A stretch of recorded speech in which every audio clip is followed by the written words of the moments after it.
하나님 기도합니다. 오늘 욥기서 2장 말씀으로 힘있게 나아가고자 합니다. 지난주부터 계속해서 이어져 오고 있는 지지난주부터 이어져 오고 있는 이 욥기서의 말씀이 하나님 우리의 영을 살리고 우리의 신앙을 바로 올바르게 세움받는 그러한 말씀이 되기를 간절히 소망합니다. 하나님 이 가운데 은혜를 허락하시고 하나님 이 가운데 능력을 허락하시고 하나님 이 가운데에 함께 동행하심을 말씀으로써 허락하여 주시옵소서. 예수님의 이름으로 감사하며 기도합나이다. 아멘. 할렐루야. 아멘. 설교를 시작해 보도록 하겠습니다. 우리 시야 할렐루야. 시야 할렐루야. 여러분 지난주 설교에서는요 우리가 욥의 첫 번째 몰락에 대해서 좀 말씀을 나누었습니다. 여러분 몰락이란 무엇입니까? 몰락을 무엇이라 정의하고 있다 하였습니까? 몰락이란 재물 혹은 어떤 이의 그 세력이 없어지거나 멸망하는 것, 이것을 몰락이라고 표현하더라고요. 욥은요 어떠했습니까? 욥에게 있어서 고난과 욥에게 있어 시험은 욥이 세상적으로 완전하게 완벽하게 몰락했음을 보여주고 있습니다. 그러나 세상적인 모습의 욥은 정말 철저하게 몰락한 사람이었지만 신앙적인 욥은 어떻습니까? 결코 몰락하지 않았음을 지난주 말씀을 통하여 함께 나누었습니다. 욥은 자신에게 찾아왔던 이 몰락의 상황에서 하나님 앞에 어떻게 하였나요? 더욱더 엎드리며 예배하며 예배자의 모습으로 하나님께 나아갔죠. 오늘 본문 말씀은요 그러한 욥에게 찾아오는 두 번째 몰락에 대해서 성경은 오늘 증거하고 있습니다. 과연 욥은 몰락 이후에 다시금 찾아오는 몰락이 다 지나간 줄 알았는데 다시금 찾아오는 그 몰락의 상황 가운데에 어떤 반응을 보였을까요? 욥의 몰락에 있는 몰락은 우리에게 어떠한 영적인 의미를 가지고 있을까요? 우리가 나누기를 원합니다. 할렐루야. 할렐루야. 아멘. 집중합시다. 할렐루야. 시야도 아멘. 여러분 먼저 욥에게 있어서 2장에 시작하는 것을 보았더니 두 번째 천상회의가 이루어졌음을 우리가 알 수 있어요. 그죠? 첫 번째 천상회의가 이제 첫 번째 욥의 몰락 이전에 있었듯이 두 번째 몰락 이전에도 역시나 마찬가지로 하늘에서 회의가 있었습니다. 1절에서 6절까지의 내용이 바로 두 번째 천상회의 내용인데 구성은 첫 번째 천상회의와 비슷해요. 등장인물 역시 하나님과 하나님의 아들들 그리고 사탄이 나와 하나님과 대화를 하기 시작합니다. 여호와 앞에 나타난 사단은 역시나 세상을 두루두루 돌아다니다가 왔다고 하네요. 3절 말씀을 함께 읽어볼까요? 시작. 여호와께서 사단에게 이르시되 내가 내 종 욥을 주의하여 보았느냐? 그와 같이 온전하고 정직하여 하나님을 경외하며 악에서 떠난 자가 세상에 없느니라. 내가 나를 충동하여 까닭없이 그를 치게 하였어도 그가 여전히 악의 온전함을 굳게 지켰느니라. 아멘. 3절 말씀을 보니까요 하나님께서 사단에게 말씀하십니다. 사단, 내가 나의 종 요셉을 보았느냐라고 말씀하신다라는 거죠. 하나님께서는 이 말씀을 하신 이후에 욥기서 1장 1절 거기에 보면 욥의 특성이 잘 나와 있지 않습니까? 그 1장 1절의 욥의 특성을 다시 한번 사단에게 말씀하십니다. 욥의 특성 무엇입니까? 첫 번째, 온전하고, 두 번째, 정직하고, 세 번째, 하나님을 경외하고, 마지막 네 번째, 악에서 떠나는 자, 그가 바로 욥이다. 하나님께서 다시금 욥의 특성을 사단에게 말씀하고 계세요. 저는 이 말씀을 보면서 마치 하나님이 사단 앞에 야, 봤지? 욥이 이 정도야. 모든 재력과 모든 자녀와 세상이 말하는 그 축복을 다 거둬들였음에도 불구하고 욥은 결코 넘어지지 않아. 온전하고 정직하고 하나님을 경외하는 자, 악에서 떠난 자가 바로 욥이야 라고 막 욥을 막 사랑하시는 그 마음, 욥을 막 자랑하고자 하는 그 마음이 너무 느껴지더라고요.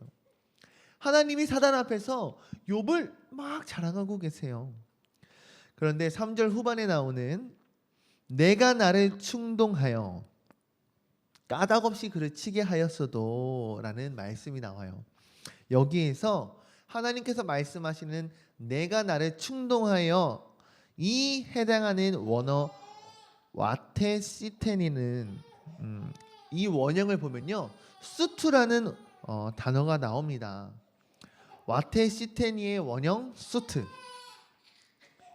그런데 이 수트는요 꿰다, 유혹하다, 자극하다, 충동질하다라는 뜻을 가지고 있는 동사예요. 대부분 이 수트라는 표현은 부정적인 의미로 사용이 됩니다. 그러나 본문에서는 꿰다, 유혹하다 등 부정적인 의미에서의 꿰다, 유혹하다로 해석되어서는 안 돼요. 왜냐하면 하나님께서는요 사단에게 유혹받으실 존재가 아니기 때문입니다. 여러분 할렐루야. 이것을 믿으십니까? 하나님은 사단보다 더 뛰어나신, 사단과는 그 질적으로 존재 자체가 다르신 분이시죠. 그래서 KJV 번역에서는 이 수트는 자극하다라는 의미로 번역이 되었고요. NIV 영어 성경에서 번역에서는 충동질하다라는 의미로 번역이 되었어요. 즉 수트란 우리가 어떻게 이해해야 하냐면 내가 나로 인하여 무엇을 하도록 자극하였다라는 이 의미로 우리가 이해하고 해석해야 된다는 거죠. 또한 뒤에 나오는 까닭없이 내가 나를 충동하여 까닭없이 그를 치게 하였어도 여기에서 이 까닭없이의 원어는 흰남이라는 원어인데요. 이 흰남의 뜻은 이렇습니다. 임의대로, 이유 없이, 헛되이라는 뜻을 갖고 있어요. 즉, 이 까닭없이를 해석하면 무엇이냐면 사단을 통해서 욥에게 이루어진 모든 고난과 재앙은 욥에게 있어서 사실은 전혀 합당하지 않다라는 거죠. 어떤 삶의 잘못이나 어떤 삶의 죄, 어떤 삶의 이유가 있어서 욥이 고난과 재앙을 받은 것이 아니라는 거예요. 욥이 세상적으로 몰락할 만한 사람이어서 세상적으로 몰락할 만한 어떤 이유가 있어서 몰락한 것이 아니라는 거예요. 그저 사단이 하나님으로 하여금 욥의 믿음과 욥의 신앙에 대하여 자극하였고 그로 인하여 아무런 이유 없이 욥에게 고난이 시험이 몰락이 찾아왔다는 거예요. 여기에는 중요한 포인트가 하나 있습니다. 무엇이냐면 바로 흰남이 가지고 있는 임의대로 이유 없이 헛되이라는 이 포인트에서 이미 우리에게 던지고 있는 질문이 있다라는 거예요. 그것은 바로 아무런 이유 없이 아무런 까닭 없이 따라해 봅시다. 하나님을 경외하는 것이 가능한가? 여러분 오늘 여러분께 이 질문을 한번 드려보고 싶어요. 여러분 아무런 이유 없이 아무런 까닭 없이 내게 축복을 주시는 분이시기 때문에 아니요. 내게 어려움을 주시기 때문에 난 믿을 수 없어? 아니요. 질문하고 싶어요. 아무런 이유 없이 아무런 까닭 없이 하나님을 경배하는 것, 하나님을 경외하는 것이 여러분 가능하시겠습니까? 오늘 이 예배 가운데 이 말씀 가운데 이 질문이 우리의 마음 가운데 깊이 남겨져야 할, 새겨져야 할 질문인 줄로 저는 믿습니다. 사단마귀가 자신만만했던 부분이 바로 이 부분이었거든요. 아무런 이유 없이 아무런 까닭 없이 하나님을 경외할 수 없을 것이라 사단은 자신만만했습니다. 욥에게 있는 세상적인 그 물질의 축복, 자녀의 축복을 다 거두면 욥이 신앙적으로 무너지고 실패할 것이라고 사단은 생각했습니다. 그러나 욥의 신앙의 모습은 어떠하였습니까? 욥에게 있어서 세상적인 물질의 축복과 자녀의 축복을 모두 거두어 들었음에도 불구하고 실패하지 아니하고 더욱더 하나님을 의지하였던 자가 욥이라는 거예요. 사랑하는 성도 여러분, 우리는 말씀을 보며 결코 오해해서는 안 돼요. 하나님께서 사단의 역사를 허락하신 것은 무엇입니까? 사단의 지혜와 사단의 이 잔머리에 하나님께서 넘어가신 것입니까? 아니에요. 사단과의 대화를 통해서 오히려 아무런 이유 없이, 아무런 까닭 없이도 하나님을 향한 믿음을 지킨 이 욥을 하나님께서는 신뢰하셨다는 사실입니다. 할렐루야. 또한 하나님께서 아까 욥을 어떻게 설명하셨냐 이 말이죠. 1장 1절의 욥의 모습과 동일하게 첫 번째 몰락 이후의 욥의 모습 또한 동일하게 하나님 선포하세요.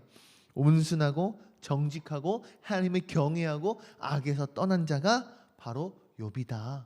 하나님은 이것을 분명하게 기억하시는 분이시라는 사실입니다. 할렐루야. 하나님은 오히려 첫 번째 몰락 이후에 사단을 책망하시며 욥은 칭찬하셨습니다. 우리도 이와 같은 성도가 되기를 간절히 마음을 다하여 소망합니다. 사단은 주장합니다. 욥에게 있어서 재물이나 자녀와 같은 직접적인 고난이 아닌 제3자의 고난이었기 때문에 욥이 믿음을 지킬 수 있었다. 그의 신앙이 무너지지 않을 수 있었다라고 주장합니다. 그러므로 사단은 다시 한번 하나님께 요청합니다. 제안을 합니다. 뭐라고 제안을 합니까? 직접적인 고난을 욥에게 주어야 한다. 욥의 재물을 뺏고 욥의 자녀들을 다 거두어들인 것은 욥에게 있어서 직접적인 고난이 아니었기 때문에 그가 신앙을 지킬 수 있었던 거 아니냐.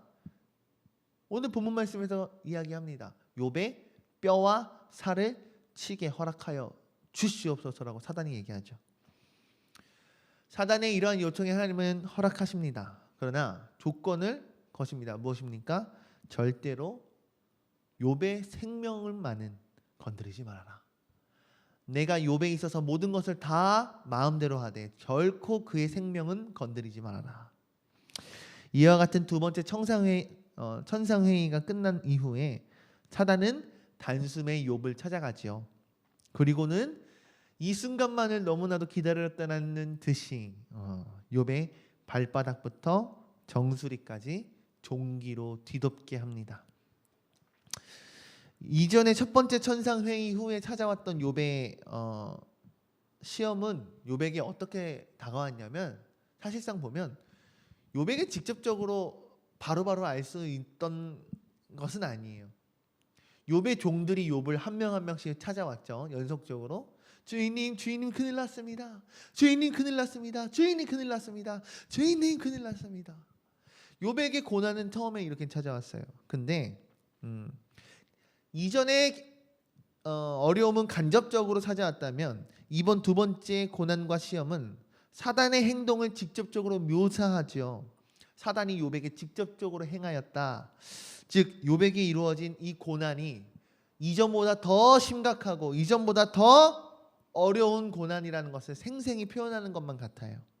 어떻게든 욥을 반드시 무너뜨리고자 하는 사단의 강력한 의지가 보이는 것만 같아요. 여러분, 욥의 발바닥에서부터 정수리까지 도달한 이 종기는요, 무엇이냐면 예전 성경에 보면 악창이라고 나오고 있거든요. 근데 이 원어를 보면 종기, 염증이 생긴 반점 혹은 악한, 비참한, 고통스러운이라는 표현이 합쳐진 질병이 욥에게 생겨난 거예요. 욥에게 생겨난 이 발바닥부터 정수리까지 온몸을 뒤덮은 이 종기는 쉽게 말하면 악창이라 표현되고요. 염증이 다 생겨져 있는 굉장히 악한, 비참한, 고통스러운 질병. 욥에게 나타나는 이 질병을 보는 시각이 두 가지로 여러분 표현될 수 있거든요. 첫 번째는 어떤 질병이라고 말할 수 없는 질병이다라는 주장이에요. 그러니까 문학적인 표현의 질병이라고 주장하는 표현이 있고, 두 번째는 신명기 28장 25절의 말씀을 근거해서요. 신명기서를 보면요. 여호와께서 내 무릎과 다리를 쳐서 고치지 못한 심한 종기를 생기게 하여 발바닥에서부터 정수리까지 이르게 하시리라 라는 말씀이 있거든요. 이 말씀에 근거해서 욥에게 내려진 질병이 하나님의 저주로 여겨지던 심한 종기 혹은 문둥병이라고 해석하는 주장이에요. 욥의 비참한 현실과 더불어 나올 이제 그 다음 2장 이후에 계속 나올 친구들이 얘기하는 하나님의 징계의 결과라 주장하는 것들을 보면 두 번째 이 주장이 꽤나 설득력 있는 주장인 것 같습니다. 그런데요, 욥은 격리되거나 하지 않았어요. 이 질병이 나타난 이후에. 그래서 문둥병이라고 보기에는 어려운 것 같아요. 하나님의 저주의 질병이라는 그 표현의 병이 여러분 잘 알듯이 문둥병이지 않습니까? 문둥병은 사회생활에서 격리되는 질병이었어요. 근데 욥은 종기 이후에 사람들과 격리되지 않았기 때문에 문둥병이라고 보기에는 조금 어려울 것 같고요. 악성 종기 혹은 궤양성 피부병 정도로 볼 수 있을 것 같습니다. 욥기서에서 이 욥의 증언으로 볼 때 욥의 질병이 얼마나 심각했는지 알 수 있어요. 욥이 욥기서를 쭉 보면 자신의 몸에 나타난 이 질병을 무엇이라 고백하는지 제가 설명해 볼게요. 먼저 첫 번째, 피부가 견딜 수 없이 가렵다라고 욥이 얘기합니다. 두 번째, 가죽이 합쳐졌다가 터진다고 해요. 세 번째, 욥이 스스로가 호흡할 때마다 스스로에게 악취가 엄청 심하다고 합니다. 세 번째, 몸이 극도로 수척해지고 욥의 가죽이 검게 변하고 욥의 이 뼈가 열기로 인하여 타는 듯한 고통이 있다라고 설명해요. 욥 스스로가 이 자신의 갈비가 떨어질 것처럼 아프고 잠조차 잘 수 없는 극한의 고통이 이 욥에게 있다라고 욥이 스스로 고백합니다. 8절을 보니요, 욥이 얼마나 고통스러운지 질그릇 조각, 예전 성경에서는 기와 조각이라고 했거든요. 질그릇 조각을 가지고 자신의 몸을 긁고 있다라고 오늘 본문 말씀에서 표현하고 있어요. 그런데 여러분, 욥이 자신의 몸을 질그릇 조각으로 긁고 있는 그곳에 어디에서 긁고 있다 표현하냐면 재 가운데 앉아서 자신의 몸을 긁고 있다라고 표현합니다. 여러분, 고대 근동 사회에서 이 궤양성 피부병이라 함은요, 이 궤양성 피부병이 걸린 사람들을 보면 이 고대 근동 사회에서는 굉장히 두려운 병, 그리고 굉장히 수치스러운 병으로 여겨졌습니다. 욥이 재 가운데에 자리를 깔고 앉은 이 표현은 어떠한 표현이냐면 자신이 걸린 이 병으로 인하여 자신이 굉장히 수치스러움을 나타내고 있는 거예요. 재 가운데 스스로 앉았다라는 것이. 그리고 굉장히 슬픈 마음을 표현하고 있습니다. 굉장히 자괴감에 몸부림치고 있는 욥의 모습을 보여주고 있다라는 거예요. 여러분 생각해 보세요. 병의 증세가 얼마나 심하면 그 질그릇 조각을 가지고 자신의 몸을 벅벅 긁겠습니까? 얼마나 그 몸의 피부병이 가렵고 아프고 고통스러우면 그 깨진 그릇 조각을 가지고 자신의 그 상처를 막 긁고 있겠냐고요. 그런 욥의 모습을 보다 참고 있던 욥의 아내가 드디어 입을 엽니다. 9절 말씀에 욥의 아내가 이렇게 얘기해요. 이런 상황까지 왔는데도 재산이 다 없어지고 자녀들은 다 죽고 당신의 몸은 저주에 받은 것만 같은 그런 몰골을 하고 있음에도 불구하고 하나님 앞에 아직도 믿음을 지키고 있습니까? 차라리 하나님을 욕하고 죽으십시오라고 욥의 아내가 이야기합니다. 아내뿐만 아니라 사람들이 보기에 욥이 어떻게 보이겠습니까? 하나님께 철저히 버림받은 모습 같지 않을까요? 저주받은 사람이라 생각되었을 것 같아요. 한순간에 욥에게 있었던 모든 축복이 사라졌어요. 재물도 사라지고 축복의 상징이었던 10명의 자녀 또한 사라지고 욥 자신의 육신 또한 저주와 마찬가지의 심각한 피부병에 걸린 고생하는 그 남편 욥의 모습을 보면 아내가 얘기한 것이 타당하기도 해요.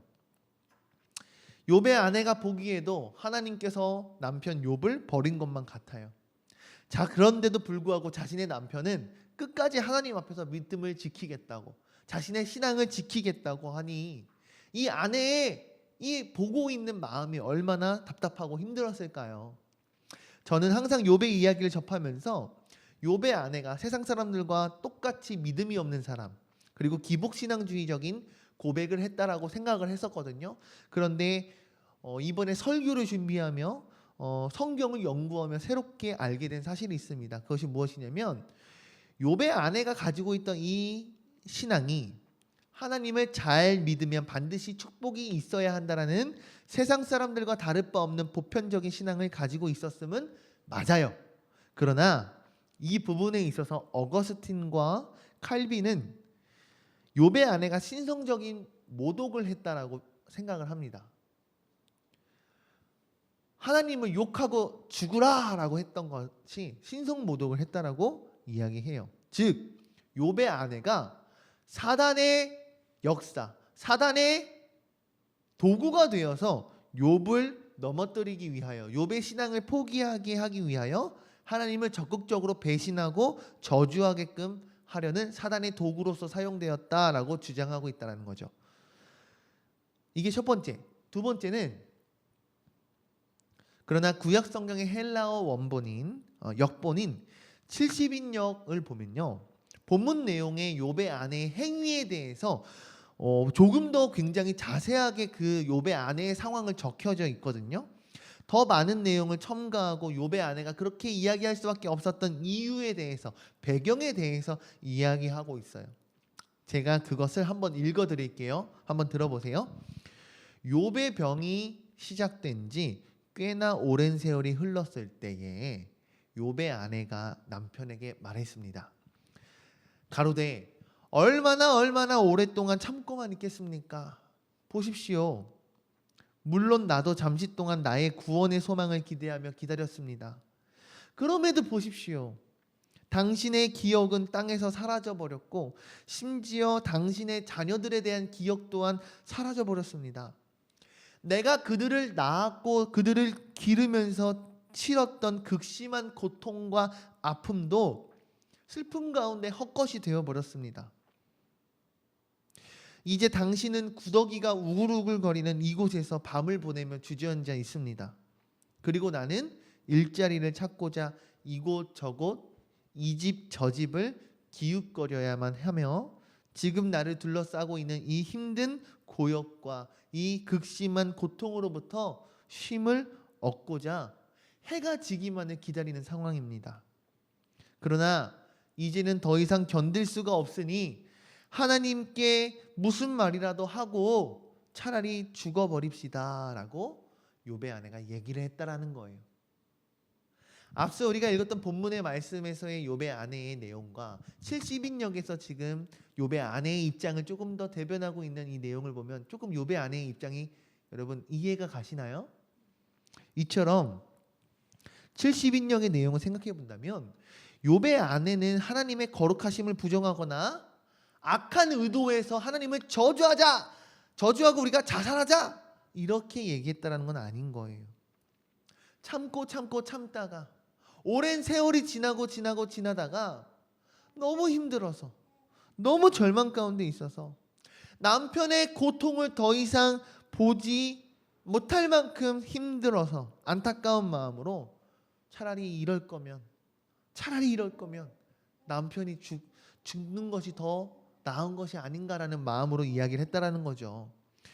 즉 욥의 아내의 말이 무조건적인 불신앙적이고 악독한 말이기보다는 현실에서의 고난이 너무나도 커서 그 모든 것을 감당하기가 힘들었던 한 여인이 내뱉은 탄식 어린 말로 받아들여져야 된다는 거예요. 이런 해석 앞에 너무도 현실적인 말씀으로 저에게 이 말씀이 다가오더라고요. 여러분, 악재가 겹친다라는 표현을 많이들 사용하지 않습니까? 악재의 악재. 나쁜 일에 나쁜 일이 더 겹친다. 제게도 악재가 겹친다라는 표현이 딱 어울릴 만한 상황이 살면서 있었었거든요. 지금은 하늘나라에 있는 우리 시온이가 병원 생활을 할 때, 물론 뱃속에서 있을 때부터 아이의 건강이 불안정하다는 것을 알았고, 아이가 출산 이후에 큰 수술들이 계속해서 있었고, 이해할 수 없는 그 고통으로 인하여 병원 생활이 무한정으로 길어지는 그 생활 가운데에서도 소망하는 것이 있었어요. 바라는 것이 있었어요. 그것이 무엇이냐면, 우리 시온이가 이 힘듦 가운데 있을지라도 장애가 없었으면 좋겠다, 장애가 있지 않았으면 좋겠다라는 소망이 강력하게 있었어요. 근데 그러던 어느 날 우리 시온이가 태어난 지 100일 정도 되었을 때 병원 선생님께서 아기가 듣지 못하는 것 같습니다 라는 말씀을 하시더라고요.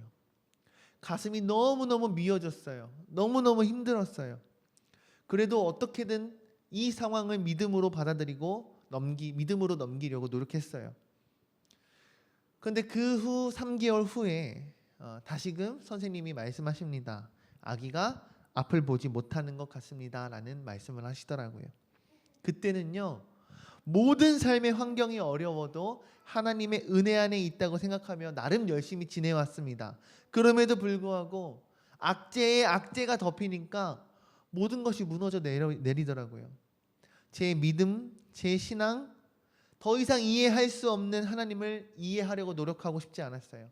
믿음을 지키는 행위 자체가 무의미하다 생각했어요. 하나님을 저주하고 하나님을 원망했어요. 마치 참다가 너무 힘들어서 욥의 마음을 자신의 마음을 토로했던 욥의 아내처럼 저 또한 그런 상황이 있었더라고요. 그러나 오늘 본문 말씀에 욥은 욥의 아내와는 다른 믿음의 모습을 보여주더라고요. 욥의 아내의 모습이 이해는 되지만 우리가 바라야 할 것, 우리가 거듭나야 할 것은 욥의 모습이더라고요. 욥은 어떠했느냐? 욥의 아내에게 어리석은 여자의 말 같도다라며 이야기를 시작하는데, 여기에서 어리석다라는 표현은 지식적인 어리석임이 아니라 도덕적인 어리석음과 신앙적인 면에서의 결핍을 이야기합니다.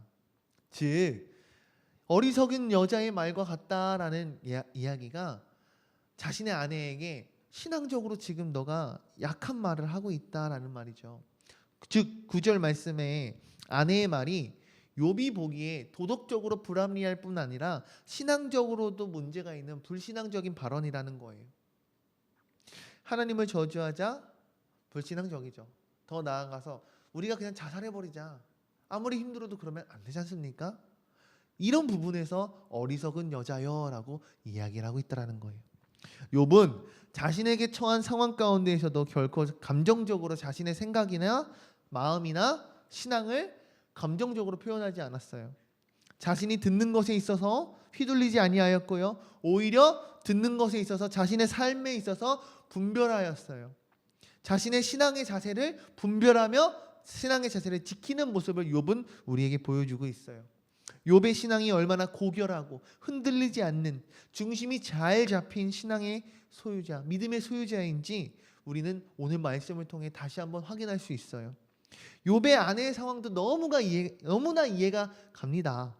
그러나 결론적으로는 불신앙을 표현했던 욥의 아내는 잘못된 신앙을 우리에게 보여주고 있습니다. 삶에서 가장 처절한 상황, 가장 어려운 상황에 처했을지라도 신앙을 결코 저버려서는 안 됩니다. 우리가 아무리 힘들지라도, 아무리 어려울지라도, 절망 가운데 있을지라도 하나님을 떠나서는 안 됩니다.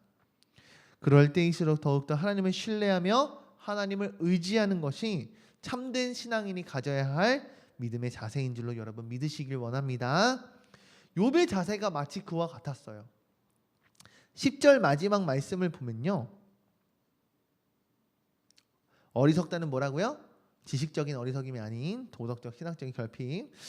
10절 마지막을 보면요, 욥이 모든 일에 입술로 범죄하지 아니하였다라고 성경은 증거하고 있어요. 욥의 이러한 평가는 욥을 향한 하나님의 평가와 믿음이 절대적으로 옳았음을 나타내고 있습니다. 여러분 믿으십니까? 하나님 끝까지 욥을 믿어주셨잖아요. 신뢰해 주셨잖아요. 사단에게 야 봐라 우리 욥 대단하지? 그는 끝까지 온순했고 정직했고 하나님을 경외했고 악에서 떠난 자야. 욥은 그런 애야. 하나님 이렇게 자랑하셨듯이 끝까지 욥은 믿음을 지켰다는 거죠. 또한 하나님을 향하여 자신만만했던 이 사단의 주장이 결국에는 어떻게 됐어요? 욥의 믿음을 통하여 사단이 틀렸음을, 사단이 잘못된 존재였음을 성경은 증거하고 있습니다. 욥은 자신에게 있는 극한의 상황, 극한의 고통에 있을지라도 아내의 절망적인 탄식 앞에서도 결코 흔들리지 않는 믿음을 보였어요. 입술로 범죄하지 아니하였어요. 이것이 오늘날 우리에게 보여주고 있는 욥의 믿음, 욥의 신앙인 줄로 믿습니다. 말씀을 정리하고 마치고자 합니다. 지난주에 이어서 욥에게는 시험이 찾아왔어요. 그 시험은 고난이었어요. 세상적으로 보면 욥은 몰락한 사람이었어요. 재산도 빼앗기고 자녀들도 모두 죽었어요. 더 나아가서 자신의 건강 또한 저주받았다라고 착각할 만한, 문둥병이라고 착각할 만한 심각한 악성 종기가, 냄새나는 종기가, 고름이 나는 종기가 온몸을 뒤덮었어요. 사단은 그의 육신까지 극한의 고통으로 그를 내몰았어요. 연속적인 시험과 고난 결코 쉬운 것이 아니에요. 아무나 그것을 이겨낼 수 있는 것도 아니에요. 오늘 욥의 아내와 욥 두 명의 사람을 통해서 두 가지의 신앙의 자세를 우리는 볼 수 있었어요. 욥의 아내는 욥의 곁에서 첫 번째 몰락 가운데서 잘 참았어요. 잘 기다렸어요. 자리를 잘 지켰어요. 아내 또한 대단한 사람이에요. 그런데도 불구하고 두 번째 몰락에서는 참고 참다 결국에는 마음속에 있었던 그 어려움을 토로했어요. 눈물을 흘렸어요. 그러나 그것이 결코 나쁜 것이라 할 수는 없을 것 같아요. 그러나 다른 한 명인 욥의 신앙을 보면 이 욥의 아내의 반응과는 확실히 달라요. 자신의 육신의 고통에 질그릇 조각을 주워다가 자신의 몸을 뻑뻑 긁는, 자신의 피부에 나 있는 그 고름을 긁어내고 또 긁어내는, 제 위에 앉아서 자신의 슬픔과 고통과 자신의 이 수치심을 나타내고 있는 이 욥. 그럴지라도 이 욥은 결코 자신의 신앙을 흔들리지 아니하였습니다. 하나님 앞에 궁극적으로 욥은 범죄하지 않았다라는 거예요. 이것이 욥이 가지고 있었던 믿음이고요, 신앙입니다. 믿음의 사람 욥. 오늘 본문에서 욥은 오늘 우리가 1절부터 10절까지 읽었지 않습니까? 1절부터 10절까지 욥을 향한 두 번의 나온 단어가 있거든요. 이 단어가 제 마음을 울리더라고요. 바로 온전함이에요. 온전함. 1절부터 10절까지 성경은 이야기하고 있어요. 욥이 온전하였다고. 하나님 보시기에 온전한 사람 욥. 아내가 보기에도, 사람이 보기에도 끝까지 하나님 앞에서 온전하고자 노력했던 사람 욥. 욥은 그런 사람이었습니다. 하나님 앞에 온전한 사람 앞에서도 온전하기를 노력하였던 사람. 저 또한 하나님 앞에 온전한 사람이고 싶습니다. 할렐루야. 더 나아가서 우리 공감교회가 그리고 모든 성도 여러분들이 하나님 앞에 온전한 한 사람이게 되기를 주님의 이름으로 축복합니다. 기도하시겠습니다. 하나님 기도합니다. 몰락 두 번째 이야기를 나누었습니다. 첫 번째 몰락, 모든 가진 것을 빼앗기고 자녀들 10명 다 죽었습니다. 그럼에도 불구하고 신앙을 지켰는데 육신적인 직접적인 고통, 고난, 시험이 찾아왔습니다. 사람들이 기피할 만한 저주라고 손가락질 받을 만한 악창이 그의 발바닥부터 정수리까지 모든 것을 뒤덮었습니다. 얼마나 힘들었으면 제 위에 앉아서 질그릇을 주워 자신의 몸을 긁었을까요? 얼마나 슬프고 고통스럽고 수치와 수치심이 들었을까요? 그럼에도 불구하고 욥은 온전한 사람이었습니다. 하나님 앞에 온전함을 지켰습니다. 하나님, 내가 육과 같은 믿음 있는 사람 되길 소원합니다. 하나님, 우리 교회가 그러한 교회, 우리 모든 성도가 그런 성도가 되게 하여 주시옵소서. 예수님의 이름으로 감사하며 기도합나이다. 아멘.